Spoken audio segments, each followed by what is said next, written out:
Mr. President. Oh, the senator from Mississippi. Thank you, Mr. President. Over the past week, Americans were hit once again with a grave inflation report. Worse, the American people got more evidence of just how out of touch the White House and congressional Democrats are to the damage inflation is doing to families across the country. We were all hoping President Biden's crushing inflation might show signs of easing and give folks a chance to catch their breath after months and months of watching their paychecks shrink. That is not what happened at all. Inflation is up 8.3% from a year ago, a disastrous number. We are feeling the inflation in every aspect of our lives, from paying utility bills to gassing up cars, to rent and insurance, and especially to the basics like food.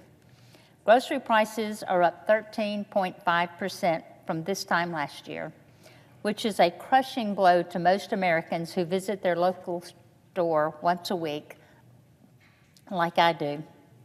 Milk is up 17%, bread and chicken are up 16%, eggs are up an outrageous 40%. And the list goes on and on. I do my own shopping for my family, and I see this weekly, and it is incredible. This is a reality, but President Biden appears to be living in a very, very different reality. When the latest bad inflation numbers were released last week, President and Washington Democrats threw a party on the White House lawn. That's right, a party, a lawn party. The President and Democrats celebrated as the rest of us watched the Dow plummet and receive an inflation report confirming that this is the worst year for food and electricity inflation since the fallout from President Jimmy Carter. What exactly did they celebrate? Their latest reckless big government and spending bill.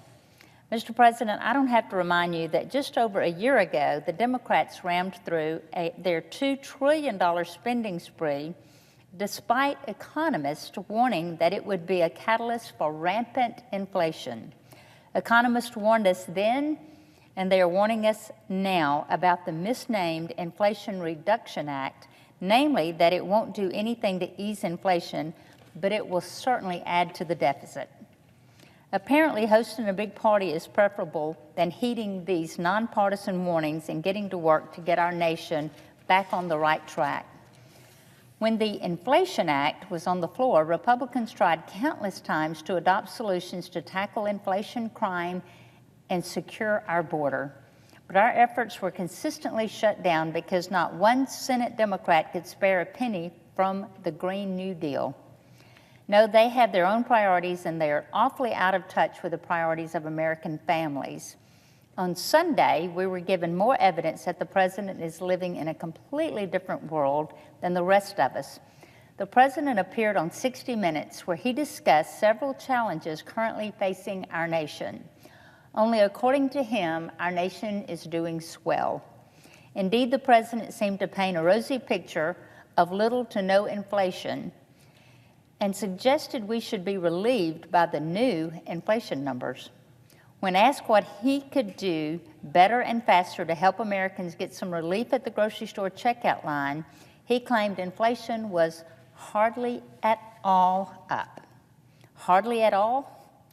Say that to parents paying 40% more for a dozen eggs just to feed their children breakfast.